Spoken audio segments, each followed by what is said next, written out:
Masih di Sapa Indonesia Malam, kita akan bahas mengenai lonjakan kasus COVID-19 masih bersama dengan Koordinator Humas Rumah Sakit Darurat COVID-19 Wisma Atlet Jakarta, Letkol Laut Muhammad Arifin, Ketua Harian Satgas COVID-19 Jawa Barat Daud Ahmad, serta Epidemiolog Universitas Indonesia Iwan Aryawan. Saya ke Pak Iwan.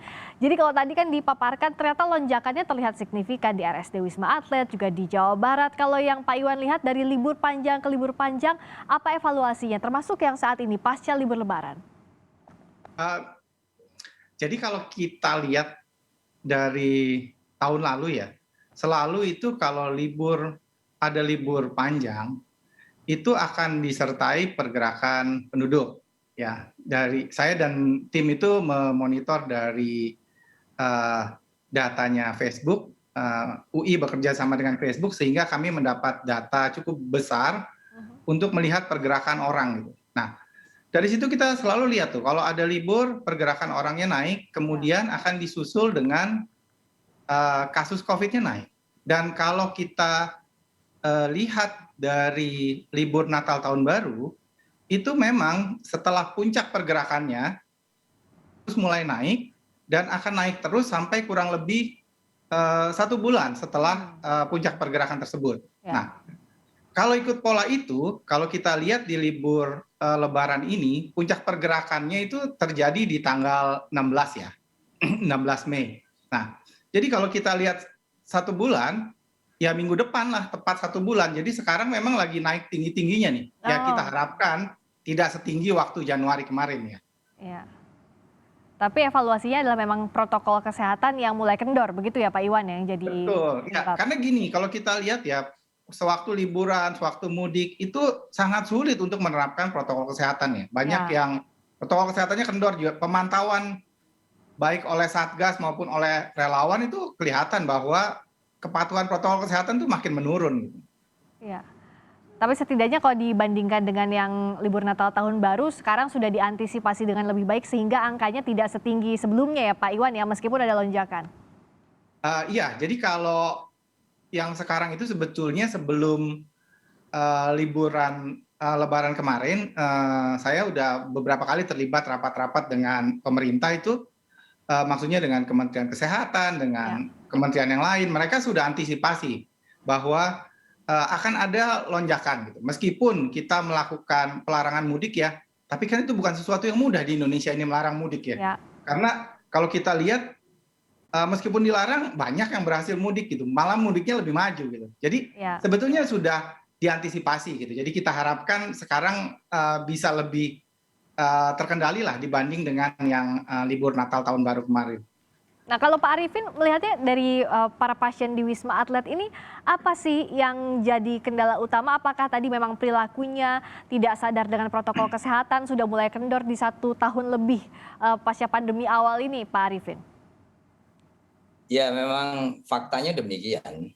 Jadi sebenarnya orang kita kan ini pinter ngakalin, pinter mencari celah. Ya, itulah kelebihan orang kita kan. Jadi sebelum dikasih batas berangkat mudik, dia berangkat mudik sebelum batas awal itu kan gitu. Iya betul. Mudik. Ya. Terus dikasih batas terakhir tanggal mudik, mereka mudik setelah tanggal batas itu karena kan masih Syawal. Jadi aroma Lebaran itu masih ada dan itu fakta yang terjadi dan nyata. Kemarin kami ngobrol-ngobrol juga sama pasien-pasien yang positif itu. Ya, bahkan saya testimoni langsung. Nah, ternyata benar pengakuan dosa. Ya, saya sampaikan ada orang Padang kemarin sampaikan, bahkan menyampaikan ya memang saya salah. Yang pertama melanggar protokol kesehatan disampaikan. Saya mudik setelah tanggal pelarangan itu sudah nggak ada. Pulang kampung dia, pulang kampung kemudian di kampungnya pun dia terpengaruh, dia di Jakarta pakai masker. Di kampungnya dia cerita nggak ada yang pakai masker. Dan dia mengikuti nggak pakai masker. Nah kemudian dalam perjalanannya ya intinya balik ke Jakarta dia positif, menularkan keluarganya dan kemarin masuk ke tempat kita. Kemudian ada juga yang ya sebagian besar seperti itu ya, yang mudik-mudik. Kemudian yang paling banyak memang klasternya sebenarnya dari DKI ini dari surveillance yang sudah mengecek dari bagian surveillance di rumah sakit darurat ini. Jadi memang klaster-klaster yang memang kita terima banyak itu dari efek dari halal bihalal gitu ya. Oh, Itu mengunjungi ya, terutama memang yang paling besar kan memang kemarin dan sampai sekarang masih di tracing dan masih mengirim nih dari ya, ya. Ciracas, dari Cipayung, Puskesmas Cipayung itu udah 6 kelurahan, Bambu Apus juga itu ter-screening ya. Jadi dilakukan testing masih banyak. Hari ini juga masih banyak yang mengirimkan dari daerah itu. Termasuk Cilangkap itu kan memang faktanya RT 3 RW 3 itu yang kemarin kan ratusan. Banyak sekali. Termasuk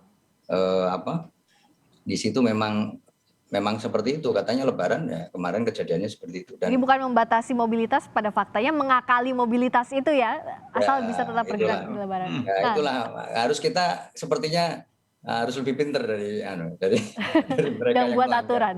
Nah, Iya, ternyata kan harusnya kan lebih berhasil harusnya logikanya. Lebaran yang tahun kemarin kan meningkat dan kita sudah hafal, Mbak. Saya sudah Satgas di sini kan sudah 1 tahun lebih ya, 1 tahun lebih mulai berdiri ini kan. Jadi grafik itu sudah kita setiap ada PSBB diperketat ya menurun. Begitu diperkendor naik lagi angkanya. Nah, kalau Pak Daud libur panjang. Ya, kalau Pak Daud lihat di Jawa Barat juga kan sama ini naiknya. Apalagi kesadaran masyarakat, apakah misalnya tadi di Bandung Raya lebih rendah dibanding daerah lainnya di Jawa Barat atau seperti apa? Kalau memantau kesadaran masyarakat soal protokol kesehatannya, Pak Daud. Jadi kalau mengenai kesadaran masyarakat, memang di perkotaan relatif lebih sadar. Ya, lebih sadar. Justru kalau tadi seperti yang dikatakan oleh Pak Arief itu betul itu. Di daerah malah yang wah di sini mah tidak ada COVID gitu. Nggak ada corona gitu ya Pak ya? Iya, buka aja di sini mah aman, katanya tidak ada corona gitu kan. Seperti itu. Nah, mudah-mudahan apa yang dilakukan oleh Pak Arifin tadi, pengakuan dosa dan sebagainya, mereka yang alumni dari Wisma Atlet jadi duta-duta COVID Pak, untuk bisa mensosialisasikan. Ini yang sulit gitu. Yang sulit sebetulnya sosialisasi edukasi itu sudah banyak di berbagai media. Secara langsung juga, tapi nggak tahu nih masyarakat nih agak sulit ya.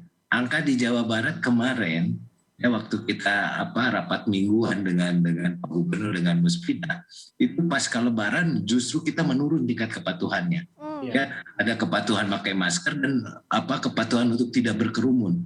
Jawa Barat biasanya di rendah-rendahnya itu masih di atas 78% gitu tingkat kepatuhannya. Kemarin bisa menukik sampai 70%. Sekarang sudah mulai naik lagi. Kita lihat ada daerah-daerah tertentu, khususnya di daerah-daerah yang sekarang zona merah itu, kami dari Satgas ya, melalui divisi penegakan aturan ya, OPP kerjasama dengan TNI Polri, kita serbu ke sana gitu, untuk mengadakan operasi Bakti Praya maupun operasi Wibawa Praja gitu. Jadi ada operasi sifatnya justisi, ada juga operasi sifatnya kita melakukan pendekatan kepada tokoh-tokoh masyarakat untuk bisa mensosialisasikan bahwa COVID-19 ini masih ada loh, dan adanya tidak hanya di kota saja gitu. Di mana-mana ada, di daerah juga ada sampai COVID. Nah, saya kan bahas begini berikutnya. Kalau lonjakan kasus ini kan tampaknya keniscayaan lah kalau kita lihat dari fakta yang ada. Tapi agar tidak sampai terlalu menukik, terlalu tinggi angkanya, apa yang bisa dilakukan? Usai jeda di Sapa Indonesia Malam.